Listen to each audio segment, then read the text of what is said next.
Welcome to big bang. This is Satish. TDP జనసేనతో BJP పొత్తు fix అయినట్లేనా? ఈ నెల 20న ప్రకటన ఉంటుందా? చంద్రబాబు పవన్ ఢిల్లీకి వెళ్లబోతున్నారా? సీట్ల సర్దుబాటుపై మూడు పార్టీలు అవగాహనకు వచ్చాయా?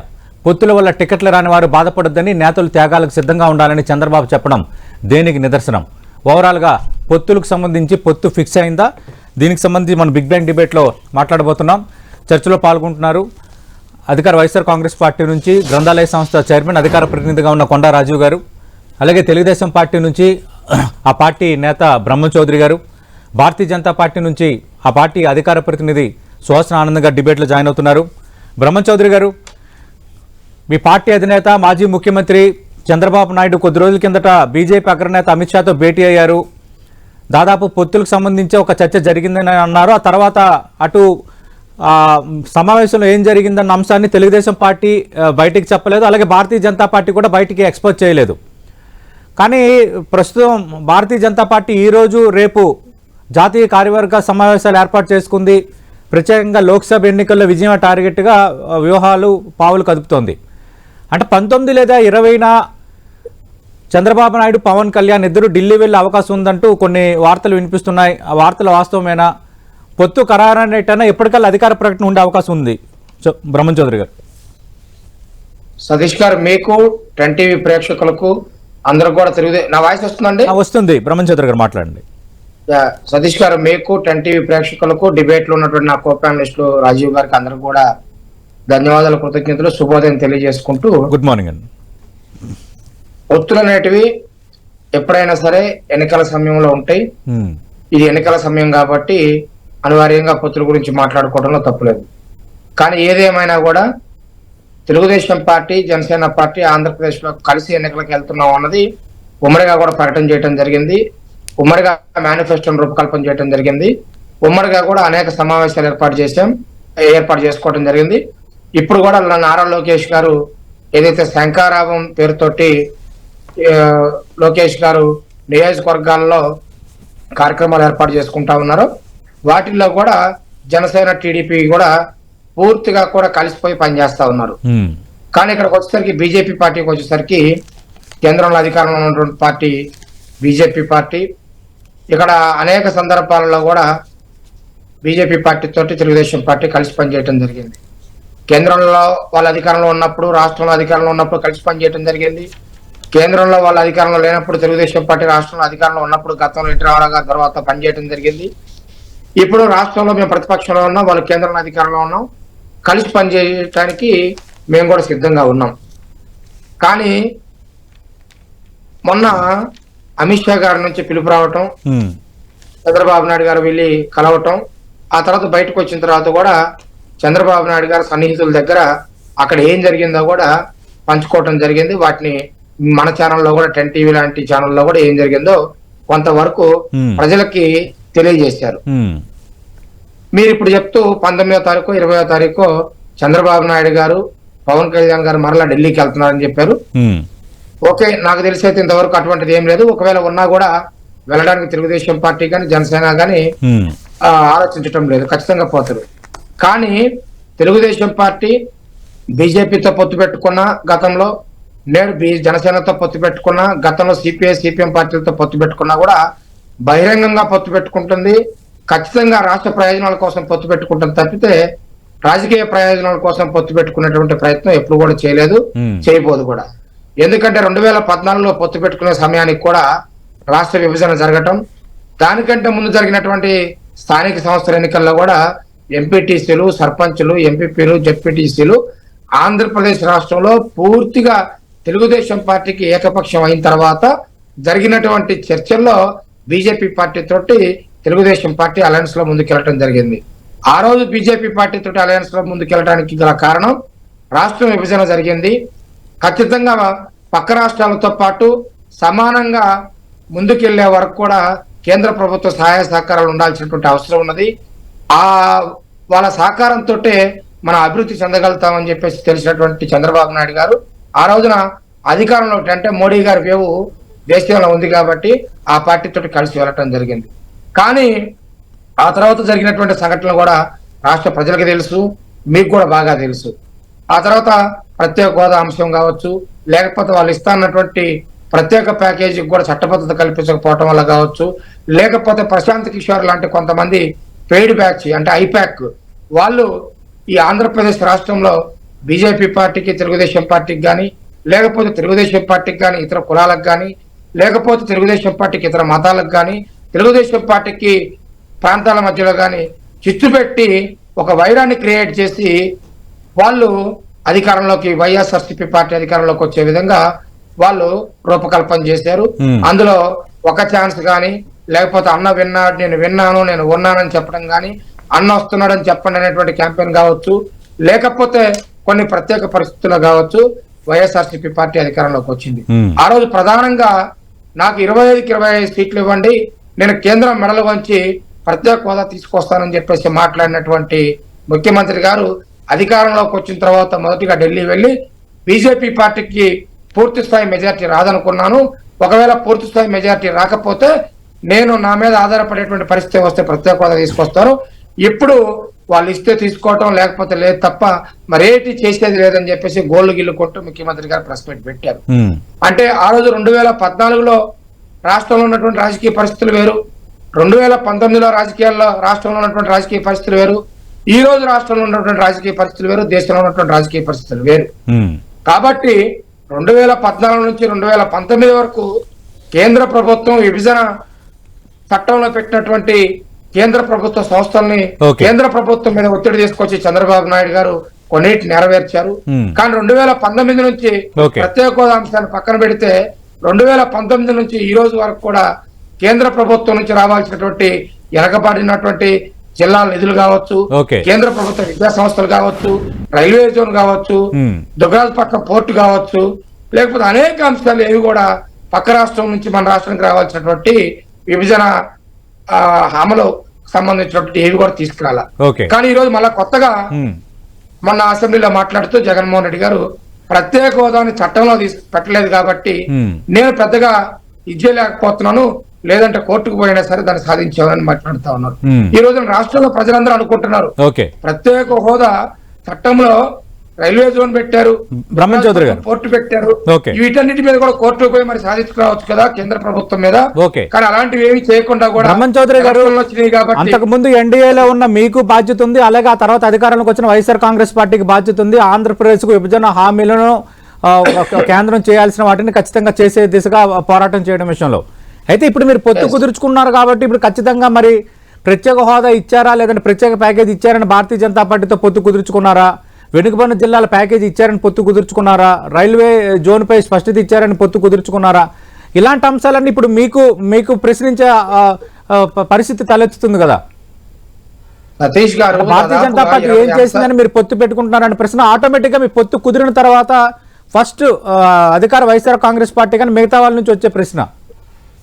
సతీష్ గారు దాదాపుగా 20 అంశాలను పొందుపరిస్తే 20 అంశాలను పొందుపరిస్తే ఆ రోజున ఐఐఎం కానీ, లేకపోతే ఐఐటీస్ కానీ, లేకుంటే ట్రైబల్ యూనివర్సిటీ కానీ, అదేవిధంగా ఇంకో కొన్ని సెంట్రల్ యూనివర్సిటీ కానీ చాలా అంశాలని, అంటే తెలుగుదేశం పార్టీ అధికారంలో ఉన్నప్పుడు వెనకబడినటువంటి జిల్లాలకు రావాల్సినటువంటి నిధులు కానీ అన్నిటిని కూడా సమకూర్చాం.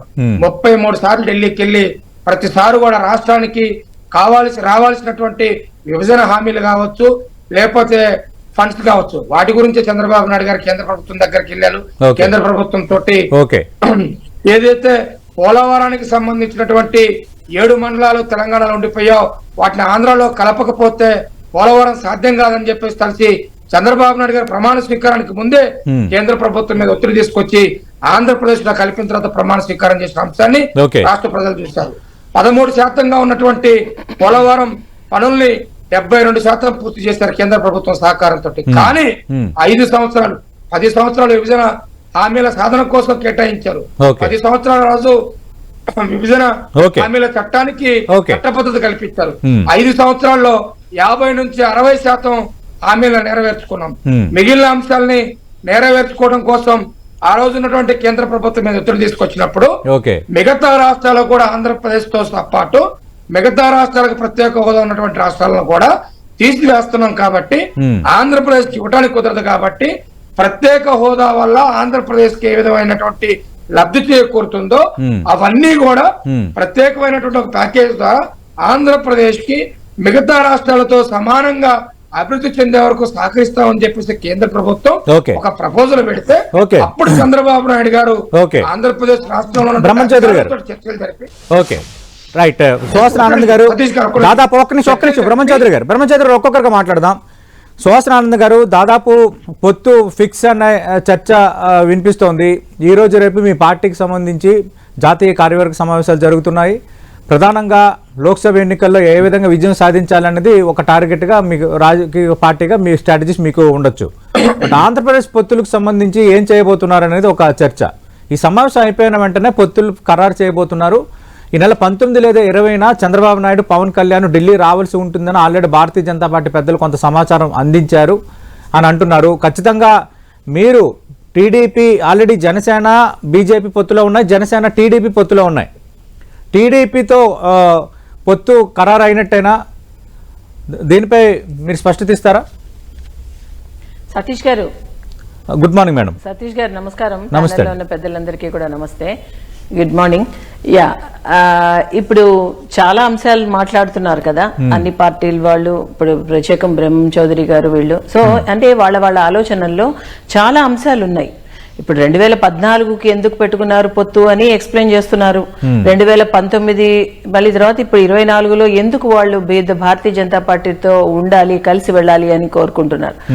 ప్రతి పార్టీకి ఒక ఎజెండా ఉంటుంది. ఏ పార్టీకి ఆ పార్టీయే ఒక మేనిఫెస్టో ఉంటుంది. 2014లో ఉన్న పరిస్థితి 2024లో లేదు. ఎందుకంటే 2014లో ఏదైతే విభజన హామీలు అని చెప్పి భారతీయ జనతా పార్టీ చెప్పిందో అప్పటికి 10 సంవత్సరాల సమయం ఉంది. కానీ 10 సంవత్సరాల్లో కూడా అంత జాప్యం చేయకుండా మొదటి 2-3 సంవత్సరాల్లోనే జాతీయ సంస్థలు అన్ని కూడా ఇచ్చిన విషయం అందరికీ తెలుసు, ప్రజలకి తెలుసు.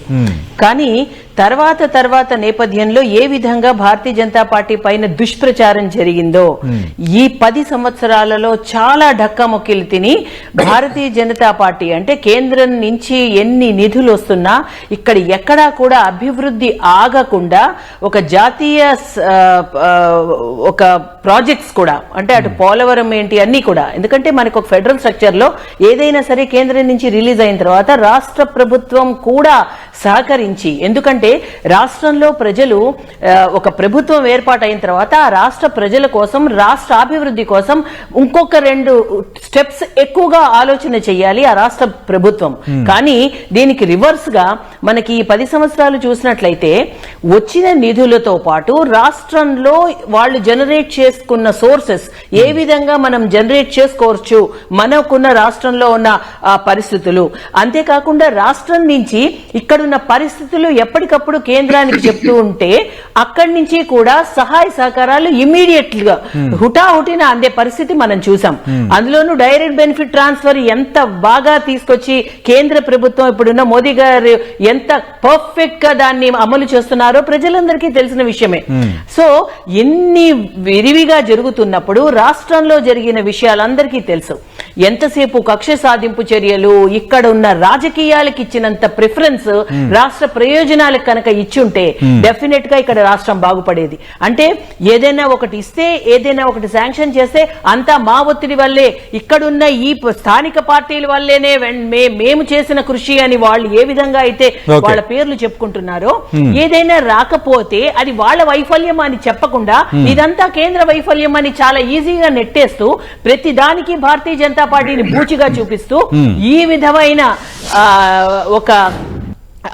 ఒక దుష్ప్రచారానికి తెరలేపినందువలన ఈ రోజు ఈ పొత్తుల వ్యవహారం కూడా అన్ని అవగాహనలోనే పెట్టుకునే చేస్తారు సతీష్ గారు. ఎందుకంటే అవే అంశాలు ఉన్నాయి, ఇవాళ కొత్త అంశాలు ఏం లేవు. 2014లో ఏవైతే అంశాలు ఉన్నాయో 2019లో ఏ అంశాల కోసం ఎవరు మా పార్టీని విదిలి వెళ్లారో మళ్ళీ ఇప్పుడు 2024లో కూడా అవే అంశాలు లైవ్ లో ఉన్నాయి. అన్ని అంశాలతోనూ మేము ఎప్పటికప్పుడు చాలా క్లియర్ గా కేటగారికల్ గా మేము స్టెప్ బై స్టెప్ చేస్తూ వస్తున్నాము. అండ్ మా దగ్గర ఎక్కడ ఫికిల్డ్ స్టేట్మెంట్స్ లేవు. ఒకటి చెప్పామంటే అది చేస్తాము, సుహాసనానంద్ గారు, ఓకే, గతంలో తెలుగుదేశం పార్టీ పొత్తు ఉందా, ఇప్పుడు పొత్తు పెట్టుకుంటుందా, ఈ అంశాలని పక్కన పెడితే ఆంధ్రప్రదేశ్ పునర్విభజన చట్టం ప్రకారం, పునర్వ్యవస్థీకరణ చట్టం ప్రకారం ఖచ్చితంగా ఆంధ్రప్రదేశ్ చేయాల్సినవి చాలా ఉన్నాయి, కేంద్రం అడ్రస్ చేయాల్సినవి ఉన్నాయి కదా. ఇప్పుడు పోలవరం సంబంధించి సవరించిన అంచనా వ్యయాన్ని ఎక్కడ కేంద్రం పూర్తి స్థాయిలో ఇచ్చిందన్నది మొదటి ప్రశ్న.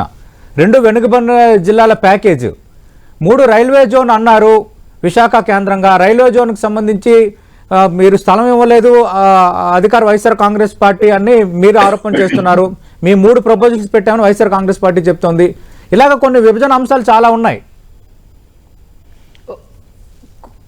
అంటే 10 ఏళ్ళు అయినా కూడా ఇంకా తేలని అంశాలు చాలా ఉన్నాయి. ఏదైతే వచ్చిందో దాన్ని వెంటనే మనం క్లారిఫై తేలకుండా ఉండడానికి కారణం ఏమిటి, ఎవరు బాధ్యులు దానికి? పోలవరం ఎవరు చేస్తానని చెప్పారు, రాష్ట్ర ప్రభుత్వం చేస్తానని టేకప్ చేసింది, చాలా క్యాట్ వాక్స్ చేశారు.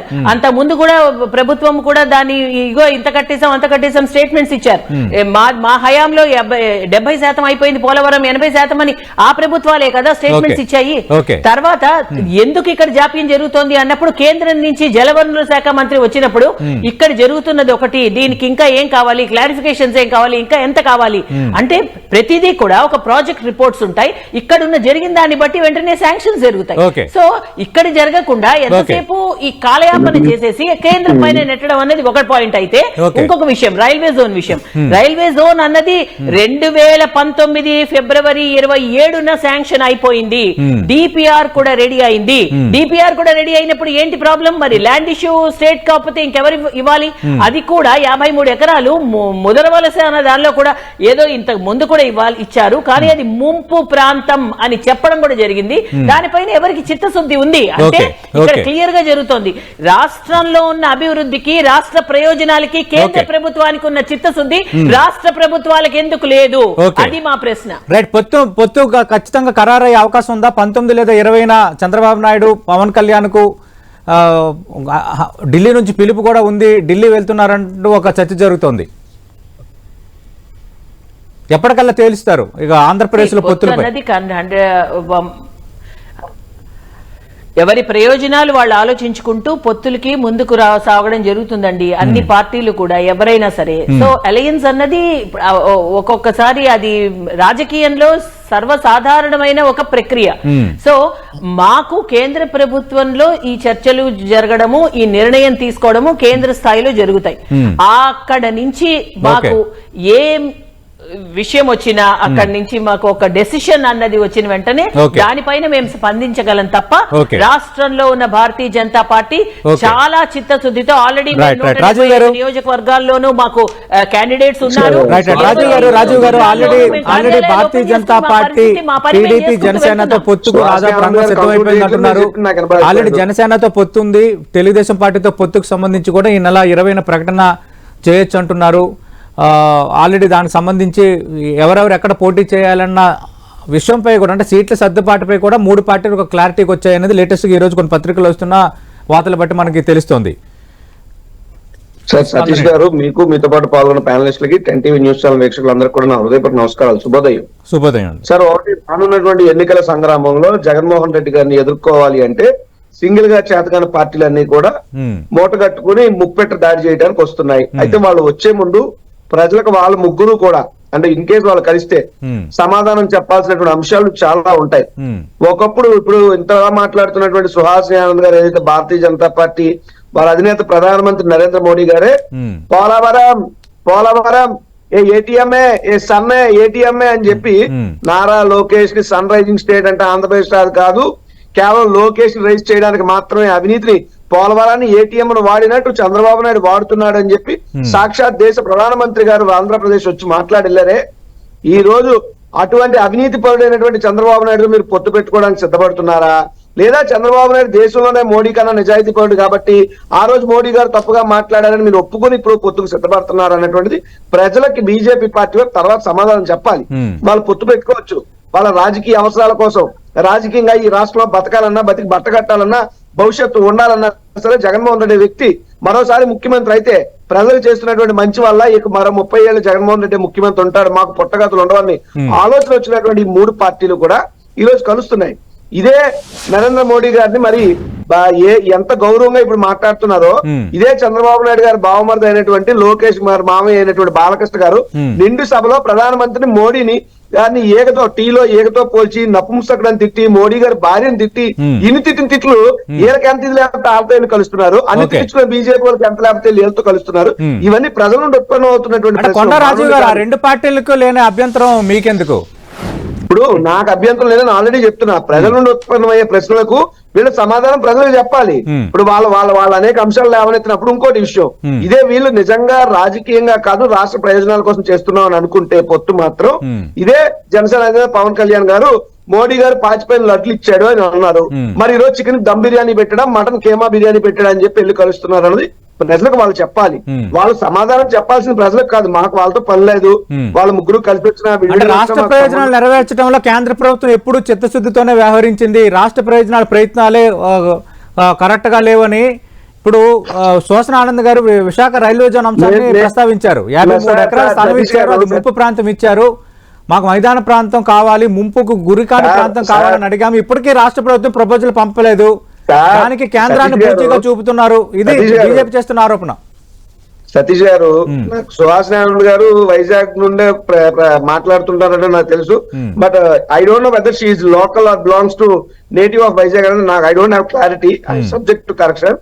మొడసల్లావ్ అనే ప్రాంతం, ఆవిడ ములగవలస ఏదో చెప్పారు, అది ములగవలస కాదమ్మా, మొడసల్లావ్ దగ్గరలోని. మొడసల్లావ్ అనే ప్రాంతం అయితే ముంపు ప్రాంతం అని అంటే ఇంకా అంతకన్నా దారుణం దుర్మార్గం లేదు. మొడసలో అనే దానికి మా చిన్నప్పటి నుండి పిక్నిక్లకు వెళ్లే ప్లేసే. ఎంత ఖాళీ ఉంటుందో, ఓ పక్క రిజర్వాయర్ ఉంటది, ఓ పక్క చాలా బ్రహ్మాండంగా ఉంటది. ఈ రోజుకి కూడా విశాఖపట్నం పిల్లలందరూ మొడసలో పార్కులు స్కూల్ తీసుకెళ్తారు పిక్నిక్లకు కానీ ఇంకోటి కానీ. అక్కడ అంతా నివాసయోగ్యం ఉన్నటువంటి ప్రాంతాలు చుట్టుపక్కల. అయితే ఇదే రైల్వే జోన్, మేము అడిగిన రైల్వే జోన్ ఏంటి, మేము రక్తాలు చిందించి లాఠీ దెబ్బలు తిని రైళ్లకు అడ్డంగా పడుకుని అనేక పోరాటం మేము చేసాం రైల్వే జోన్ కోసం. We are one who fought for railway zone, it is our birthright. With Waltair division ఇవ్వాల్సి ఉంటే మనిషికి రేఖ తీసేసి ముండాన్ని ఇచ్చినట్టు వాల్టేర్ డివిజన్ తీసి పేరుకి విశాఖ రైల్వే జోన్ ఇచ్చారు.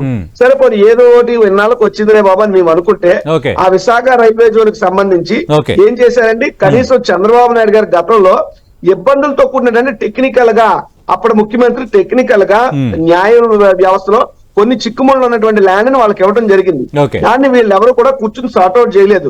మా ప్రభుత్వం తర్వాత మేము సార్ట్అవుట్ చేసి 53 ఎకరాలు ట్రెంచింగ్ చేసి, నేను మా విశాఖపట్నం నుంచి చెప్పగలను ధైర్యంగా, 3 అడుగుల లోతు కూడా క్లియర్ గా తవ్వి వాళ్ళకి ఇగో ఇది మీకు ఇస్తున్నటువంటిది, మీ తాలూకా ప్రాజెక్ట్ ఆఫీసర్ పంపించండి, మా తాలూకా ప్రాజెక్ట్ ఆఫీసర్ జోన్ 2 కమిషనర్ మేము వేస్తున్నాం, అతను కాంటాక్ట్ నెంబర్ ఇది, యూ రెస్పాండ్ అని చెప్పిన తర్వాత దాదాపు 2 నెలల పాటు కూడా రెస్పాండ్ అవ్వకుండా, కనీసం మ్యూచువల్ కమ్యూనికేషన్ అవ్వకుండా 2 నెలల తర్వాత బీజేపీ పార్టీ వాళ్ళు వచ్చి ఇక్కడ రాష్ట్ర ప్రభుత్వం మాకు ల్యాండ్ ఇవ్వలేదండి, మేము చెప్తామండి అబద్ధాలు, మీరు కూర్చుని నమ్మేయండి, ఏ ఎటకారమా, ఇంత మోసం చేయాలా పబ్లిక్ ని.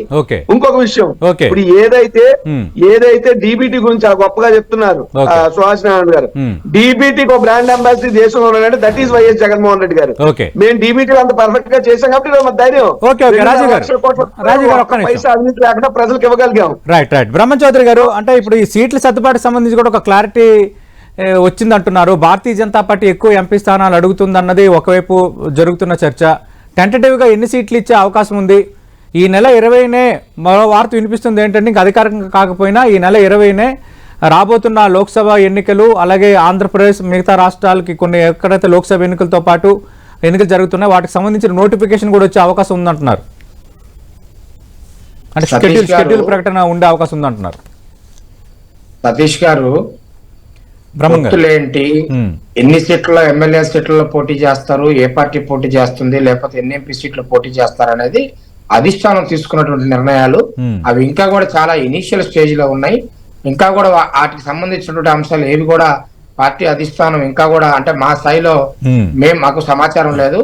ఖచ్చితంగా బీజేపీ పార్టీ మాత్రం తెలుగుదేశం పార్టీ తోటి కలిసి, అంటే నాకున్నటువంటి సమాచారం లేదా నా వ్యక్తిగత అభిప్రాయం ఏంటంటే, వాళ్ళకు పూర్తి స్థాయిలో మెజారిటీ వస్తున్నప్పుడు కూడా, మొన్న మనం పేపర్ లో చూసిన కానీ ఛానల్లో వచ్చినటువంటి అంశాలు కానీ, అమిత్ షా ఇలా చెప్పాడు, ఇలా జరిగిందని చదివిన తర్వాత నాకు అర్థమైంది ఏంటంటే, సౌత్ ఇండియాలో ఉన్నటువంటి రీజనల్ పార్టీస్ కావచ్చు, ఏ ఇతర పార్టీలు కావచ్చు, క్రెడిబిలిటీ ఉన్నటువంటి కొంతమంది లీడర్స్ ని కలిసి ఎన్డీఏ ముందుకు వెళ్ళాలని చెప్పేసి అనుకుంటుంది. సో సౌత్ ఇండియాలో క్రెడిబిలిటీ ఉన్నటువంటి లీడర్ గా డెఫినెట్ గా ఎవరైనా ఇలా ఓడిపోయి ఉండొచ్చు, లేకపోతే 23 సీట్లు వచ్చి ఉండొచ్చు, కానీ డెఫినెట్ గా ఇండియన్ పాలిటిక్స్ లో టాల్ పర్సన్ చంద్రబాబు నాయుడు గారు. ఎవరైనా సరే అది యాక్సెప్ట్ చేయాల్సినటువంటి ట్రూత్ కాబట్టి ఖచ్చితంగా అమిత్ షా గారు కానీ, మోడీ గారు కానీ తెలుగుదేశం పార్టీతో ఆంధ్రప్రదేశ్ లో కలిసి ఎన్నికలకు వెళ్తే బాగుంటది, సయోధ్య గాని జోడీ గాని అనేటువంటి ఆలోచనతో ఉన్నట్టు మనకు అర్థమవుతా ఉంది. ఈ రోజు వాళ్ళది జాతీయ కార్యవర్గ సమావేశాలు ఉన్నాయి కాబట్టి వాళ్ళు ఎలాంటి నిర్ణయం తీసుకున్నా కూడా తెలుగుదేశం పార్టీ బీజేపీ పార్టీ తోటి పొత్తు సుహాస్ ఆనంద్ గారు, ఓకే సతీష్ గారు పొత్తు ఉన్నా పొత్తు లేకపోయినా జనసేన టీడీపీ కలిసి ఆంధ్రప్రదేశ్ లో పోటీ చేయబోతా ఉన్నాయి. ఓకే. ఏదైతే 6 నెలల సంవత్సరం క్రితం జరిగినటువంటి ఆంధ్రప్రదేశ్ లో 9 జిల్లాల్లో జరిగినటువంటి గ్రాడ్యుయేట్ ఎమ్మెల్సీల్లో ఓకే. 3కి 3 ఎమ్మెల్సీలు కూడా తెలుగుదేశం పార్టీ గెలిచి ఓకే. విజయడంక మోగించింది. రైట్. ఆ తర్వాత ఇదేం కర్మ గాని బాధుడి గాని భవిష్యత్తు గ్యారంటీ గాని లోకేష్ గారు ఇవ్వగలం గాని నేడు జరుగుతున్నటువంటి శంకారావం గాని ప్రజల నుంచి వస్తున్నటువంటి ఓకే. స్పందన చూశాక ఓకే. ఆంధ్రప్రదేశ్ చంద్రబాబు నాయుడు గారి అభివృద్ధి చెందుతుంది. చంద్రబాబు నాయుడు గారు ముఖ్యమంత్రి ఉంటేనే ఆంధ్రప్రదేశ్ సంక్షేమంలో ముందుకెళ్తుంది. ఓకే. చంద్రబాబు నాయుడు గారి వల్ల ఏదైనా సాధ్యం. ఓకే. ఒకసారి బ్రహ్మం చౌదరి గారు. తప్పు మరోసారి జరిగిన తప్పుని ఓకే. మరోసారి రిపీట్ కాకుండా ఓకే. ఆ జరిగినటువంటి తప్పుని సుహాసిని ఆనంద్ గారు, మీ పార్టీ నేత ప్రధాన కార్యదర్శి కొన్న విష్ణువర్ధన్ రెడ్డి మాకు ఖచ్చితంగా సీఎంషిప్ కావాలి, 40 సీట్లు మించి కావాలంటూ నిన్న ఒక ప్రకటన చేశారు. నిజంగా అది మీ పార్టీ డిమాండా లేదంటే ఆయన వ్యక్తిగత అభిప్రాయంగా చూడాలా? 100% అది వారి వ్యక్తిగత అభిప్రాయం. అదే కాకుండా అంటే ఒక కార్యకర్తలు కానీ ఒక నాయకులు కానీ ఏ పార్టీలో అయినా సరే ఎవరైనా సరే ఆ పార్టీ బలంగా ఉండాలి ఆ రాష్ట్రంలో అని కోరుకోవడం అన్నది సహజమైన ప్రక్రియ.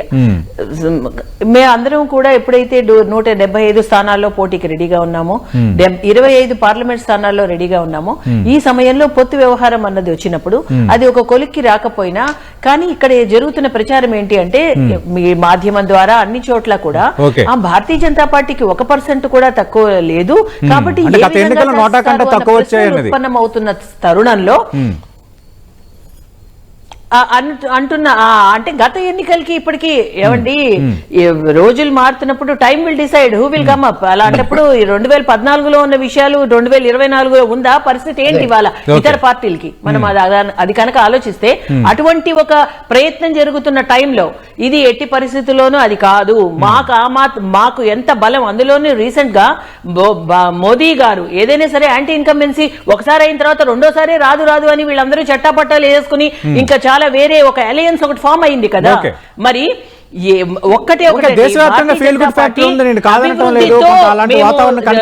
వెళ్తున్నాము కానీ వాట్ అబౌట్ ఏపీ అనేది ఆటోమేటిక్ గా మరి ఇంకోటి ఏంటంటే సతీష్ గారు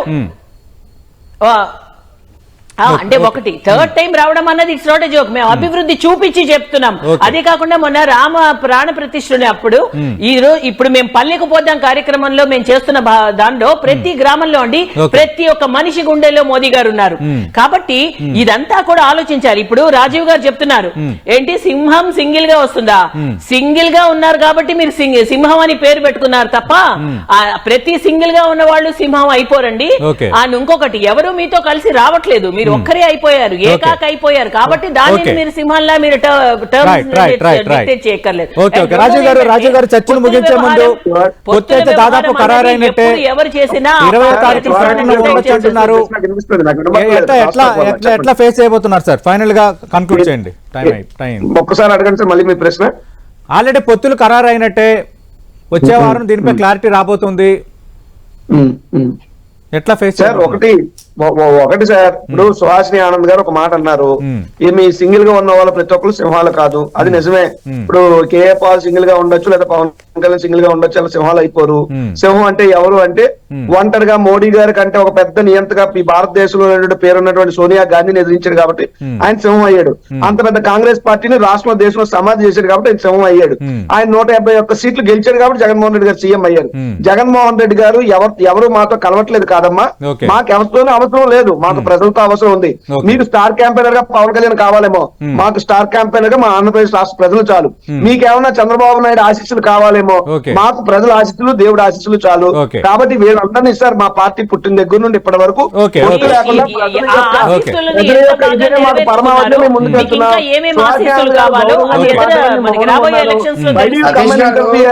మీరు చేతగాని దద్దమ్మ పార్టీ బీజేపీ అంటే బాబు జనసేన పార్టీ, మీకు దమ్ము లేదు, సింగిల్ గా వచ్చే పరిస్థితి లేదు. ఈ రోజు జగన్మోహన్ సింహాన్ని కూడా మీరు తోడేరు పార్టీలని ఒకటవుతున్నాయి. మీరు ముగ్గురు వచ్చిన